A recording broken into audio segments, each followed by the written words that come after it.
Hi there. Again, we have learned so many theories so far, and again, we have a few more. One of those is Gibbs's reflective cycle. So earlier it was experiential learning cycle. Now it is Gibbs reflective cycle. How do you reflect? Okay. Again, reflection is very important for your educational teaching practices, student management practices, content development practices as well. So let's see this theory, how this is going to help us in developing ourselves based on the reflections that we do. Okay, so this is cyclical, meaning it is again on and on. Okay, so you never stop learning here. You never stop reflecting in here. You never settle for less. You never settle for a quality. You always look for better quality than what you are now. So the first part of your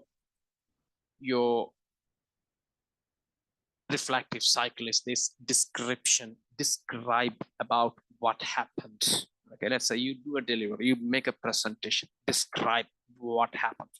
So I can say I delivered a presentation to the office, the management director board, and I made all these presentations in PowerPoint. I brought in loads of visual aids. I brought in loads of infographics. I brought in loads of images. I brought in enough charts and statistics to justify, to explain my point. Okay, so there's a description. This is what I did. And when I was delivering it, the CFO, Chief Financial Officer, had a question. He asked me, he stopped me in the middle, and he asked me a couple of questions, and I did not have answers for it. And he was not happy about it. When he was not happy, the others also raised a few questions. I did not have proper answers for it. So I realized my presentation was not complete. This is the description. Okay, so you describe what happened. Meanwhile, another director, he asked me a couple of questions on the same topic, and I had good answers for it. So I answered few people good. I did not have the right answer for some other people. This is the description. So you can reflect now I'm talking about. Okay, maybe you deliver a lecture for your students, you bring in examples and theories there. A couple of students, they asked you a few questions, you gave them good answers, that's fine. And another question asked by a student, you did not have the appropriate answer. So you told the guy that I don't have an answer for it. I'll bring the answer for it tomorrow. So you said no answer for you today because I don't know. There's a description. So whatever that happened, have a description. Clearly write what it is or clearly recall what it is. This description.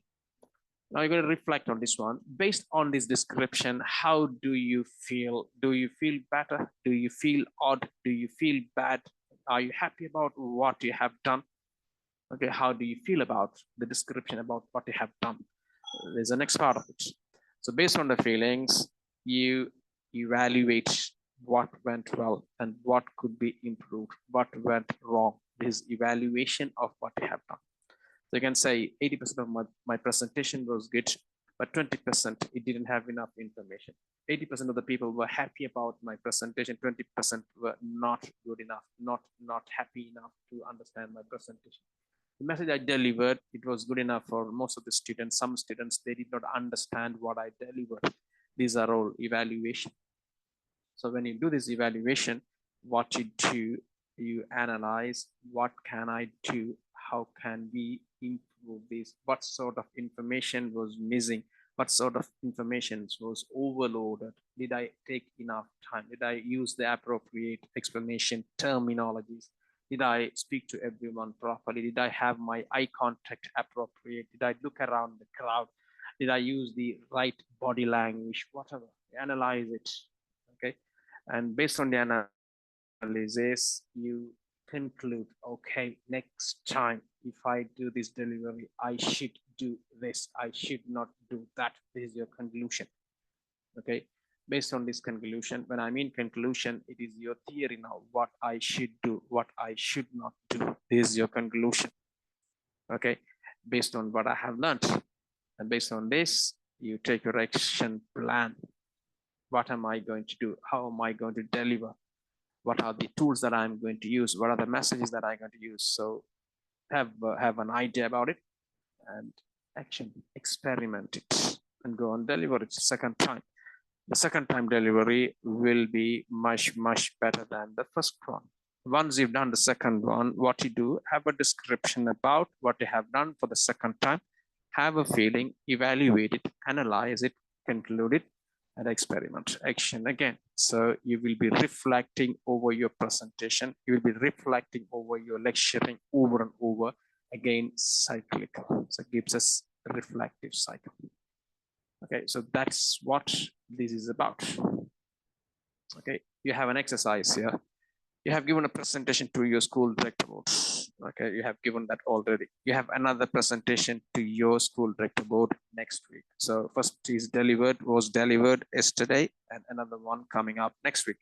How would you improve your presentation for the next delivery? If you can have an answer for it, if you can do right for it, you will be reflecting, you will be getting better. Now, in your case, you're all teaching in institutions, so you have some teaching experience. You may be trainers. I think Zima is into training, and others are teachers, right? So you have experience as teachers. Otherwise, you have been working for schools or colleges. That's what I know. So in your settings, you do certain things. If you want to do the same thing again, what you would do, how you would do to get it better. Okay, you're all of you are writing assignments now. You write your assignments and you give it to me for feedback. So I give you feedback. Okay, I look at your assignments and I tell you referencing is not right, answer is not appropriate, but the wording is good, paraphrasing is good, Tonitin is giving you good report, so that's fine. But the answer has to improve in terms of the quality of the meaning that you write. Okay, you need to improve your citations and so on. These are all things that I do. Based on this reflection, you improve your work for the next time. When you do that, you can do it for your own as well. You have a description about your assignment. What did you write? Okay, write it. Have a look at it. Then again, how do you feel about your assignments? Okay, how do you feel? Is it okay? When you write your answers, you always, in an exam, when you write your answers, when you get out of the exam hall, you have a feeling, yes, I have done the work, I have done the answers. Or sometimes you feel that, no, I missed it. I know the answers, I did not write the answers. Otherwise, you feel that I did not have enough time. Managing your time is part of your learning. Reflection, did I get use of the time? Did I use enough time, or did I want longer time? Or I have been given only half an hour and I have too much of things to deliver. What can I do? These are all descriptions. And based on this, you may have a feeling, evaluate it, analyze it, and make a conclusion, meaning have a theory. Next time, if I deliver, what I would do.